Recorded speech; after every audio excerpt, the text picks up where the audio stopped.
भारत और चीन दो परमाणु संपन्न देश, दोनों की आबादी 1-1 अरब से ज़्यादा, और एक ऐसी सीमा जिस पर आज तक कोई औपचारिक सहमति नहीं बनी। और अभी जब दोनों देशों की राजनयिक और एक दौर की बातचीत के लिए बैठे हैं, चीन के एक शीर्ष रणनीतिक विश्लेषक साफ शब्दों में कह रहे हैं, इन दिनों देशों के बीच जो गहरे संचारात्मक मतभेद है वो अभी भी खत्म नहीं हुए हैं। आज हम समझेंगे कि नई दिल्ली और बीजिंग के बीच असल में क्या चल रहा है और क्यों स्थिरता का मतलब समाधान नहीं होता। तो पहले संदर्भ समझते हैं। भारत के राष्ट्रीय सुरक्षा सलाहकार अजीत डोभाल और चीन के विदेश मंत्री वांग यी के बीच सीमा वार्ता का एक लंबा सिलसिला चला रहा है। यह उसका 25वां दौर है। 25 दौर और अभी भी जारी। यह ताज़ा वार्ता विविधता, सीमा पर दीर्घकालीन स्थिरता बनाने पर केंद्रित है, जबकि दोनों पक्ष जारी तनाव को नियंत्रित करने की कोशिश कर रहे हैं। यह शब्द स्थिरता यहाँ बहुत मायने रखता है, और यही बात चीन के प्रमुख दक्षिण एशिया विशेषज्ञ हू शीशिंग अपनी हालिया टिप्पणियों में कहते हैं। हू शीशिंग कोई साधारण टिप्पणीकार नहीं है। वे चीन के institute of contemporary international relations में दक्षिण एशिया विशेषज्ञ हैं, जो मूल रूप से बीजिंग की विदेश नीति विश्लेषण की सबसे भरोसेमंद संस्था मानी जाती है। जब वे भारत को लेकर बोलते हैं तो चीन की नीति निर्माण हलकों में लोग ध्यान से सुनते हैं। उनकी मुख्य बात यह है, किसी नाटकीय सफलता की उम्मीद मत कीजिए। ऐसी उम्मीद मत कीजिए कि अचानक नक्शे पर एक रेखा खींच दी जाएगी और दोनों देश साथ मिलेंगे।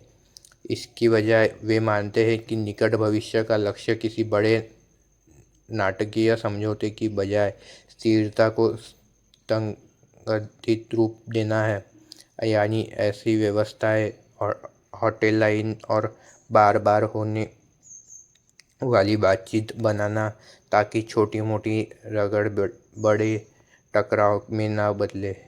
यह क्यों मायने रखता है? क्योंकि सीमा प्रबंधन को लेकर कुछ प्रगति हुई है, भले ही निकट भविष्य में किसी बड़े समझौते की उम्मीद नहीं है। ऐसे समझिए दो पड़ोसी जिनके बीच दशकों में ज़मीन को लेकर विवाद चल रहा है, वे इस बात पर सहमत नहीं है होने वाले की बाढ़ कहाँ लगेगी, लेकिन वे इस बात पर ज़रूर सहमत हो सकते हैं कि हर हफ्ते एक दूसरे पर चिल्लाना बंद कर दे और शायद कभी कभार मुस्कुरा कर हाथ भी हिला दे। यह हाथ मिलाने वाला पल भी करीब आ रहा है। चीन के राष्ट्रपति शी जिनपिंग की ब्रिक्स सम्मेलन के लिए संभावित भारत यात्रा से पहले स्थिर माहौल बनाने का महत्व बढ़ता जा रहा है। ऐसी उच्च स्तरीय यात्रा से पहले माहौल शांत होना ज़रूरी होता है। अब यहाँ एक बात समझनी ज़रूरी है, यह सतर्क समाधान नहीं, प्रबंधन करो वाला रवैया बिल्कुल नया नहीं है। भारतीय अधिकारी सालों से कुछ इस तरह की बात करते आए हैं। 2017 में भारत के विदेश सचिव से लगभग यही बातचीत थी। इतनी लंबी सीमा पर जहाँ किसी हिस्से पर औपचारिक सहमति नहीं है, वहाँ मतभेद उभरते ही रहेगी। लक्ष्य शून्य टकराव नहीं है, लक्ष्य यह सुनिश्चित करना है कि छोटी रगड़ बड़े विवाद में न बदले।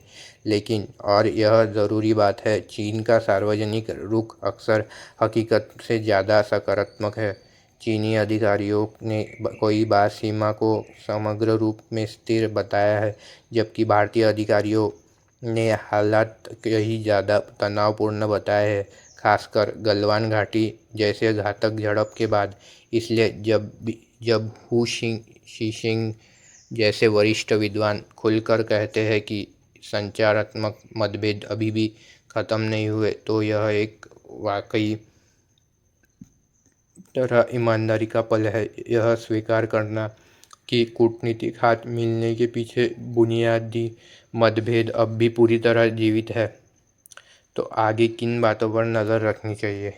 क्या ये सीमावर्ती ठोस विश्वास निर्माण उपाय लाती है? कोई समझौता नहीं, बल्कि असली कार्यप्रणाली। क्या शी जिनपिंग की ब्रिक्स के लिए भारत यात्रा सुचारू रूप में होती है? यह हालात की असली दिशा दिखाएगा। और क्या सीमा विवाद के बावजूद व्यापार और आर्थिक संबंध बढ़ते रहते हैं? क्योंकि इतिहास में यही होता है आया है। सीमा पर तनाव के बावजूद व्यापार सामान्य रूप से चलता है रहा है। बात संक्षेप में यह है, भारत और चीन के बीच निकट भविष्य में कोई बड़ी सफलता मिलने की उम्मीद नहीं है, लेकिन वे किसी संकट की तलाश में भी नहीं है। जो हम देख रहे हैं वह है दो विशाल सतर्क पड़ोसी देश जो एक ऐसी प्रतिबंधत्व को संभालने की कोशिश कर रहे हैं जो जल्दी ख़त्म होने वाला है। सावधानी से, धीरे धीरे और बिना किसी झूठी उम्मीद की कोई त्वरित समाधान मिल जाए। अगर आपको यह विश्लेषण उपयोगी लगा हो तो और भी भू राजनीतिक विश्लेषणों के लिए सब्सक्राइब करें और कमेंट में बताएं, क्या आपको लगता है भारत और चीन वाकई स्थायी स्थिरता बना पाएंगे या यह अगले टकराव से पहले की सिर्फ एक शांति है? देखने के लिए धन्यवाद। मिलते हैं अगले वीडियो में।